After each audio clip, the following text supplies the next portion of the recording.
Hi folks, hope you're doing well today. I've realized that the Proto-Indo-Europeans are a dead end to us.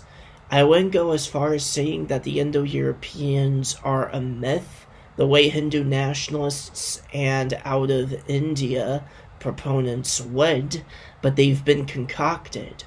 Concocted not from the factual data that's been derived from the research in genetics, comparative linguistics, archaeology, and so on, but rather from the interpretation of the factual data in those fields. Only one distinct ethnic group constitutes a nation and a civilization.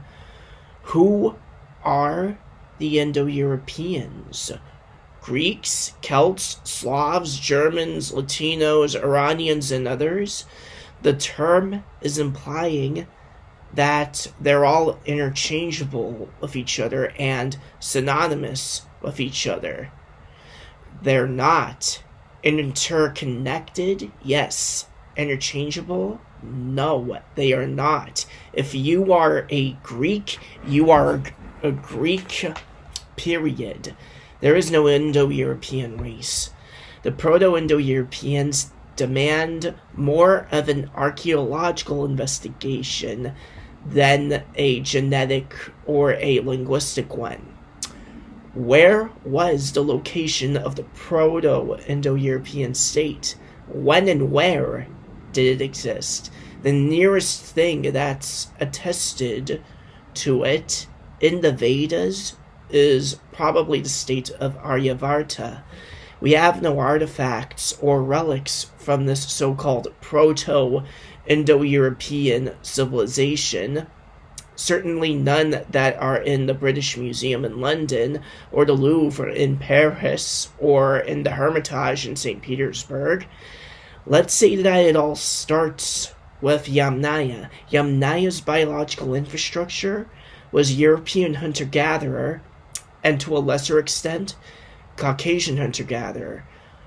Why are the ethnic groups with the most amount of Yamnayan in them the Udmurts, the Volga Tatars, the Kalash, the Nuristanis, and other non-Europeans? Quite a few of you have made such comments here before.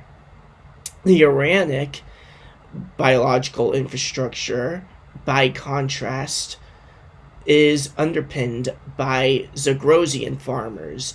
The Indic biological infrastructure is underpinned by Neolithic Iranian farmers. So are the Indo-Europeans European farmers, or are they Zagrosian farmers, or are they Neolithic farmers? Pick one. They're not interchangeable. There's too much emphasis placed on the haplogroups of R1A and R1B, neither of which are even indigenous to India. G1 and J2 are supposedly indigenous to the Zagros, and you can't just go with the data provided by haplogroups. You have to take autosomal DNA and PCA projections into consideration too. And once you do, you realize that apart from the steppe component shared between the two, Vedic Indians and Europeans are unrelated. Lithuanian is supposedly the Proto-Indo-European language, or rather, the closest thing to it that's survived. If Indo-European languages, including Lithuanian, all have a connection to Sanskrit, and Sanskrit specifically, wouldn't that lead us to think that maybe Sanskrit, and not some mythical Proto-Indo-European tongue, is our progenitor language? There's supposedly a linguistic reconstruction of Proto-Indo-European, but isn't Lithuanian an extant variant and dialect of it? Were we Lithuanians and shit? Why not just use that as a proxy? Migrations to and from the steppes are a moot point. There were steppe people who migrated to and from India and to and from Ukraine, only to return back, most notably the Scythians. Moreover, the mass migrations of antiquity from the steppes had nowhere near the consequential impact on entire continents demographically that the ones done by the European colonial empires did. Those ones changed entire continents demographically and culturally, permanently.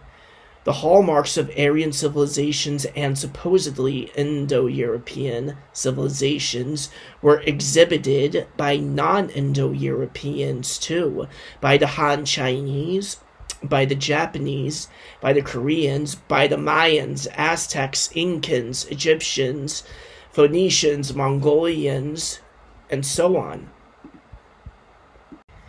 What does all of this tell us about the Proto-Indo-Europeans? Food for thought. And this is where I end my dissertation. Thank you for watching.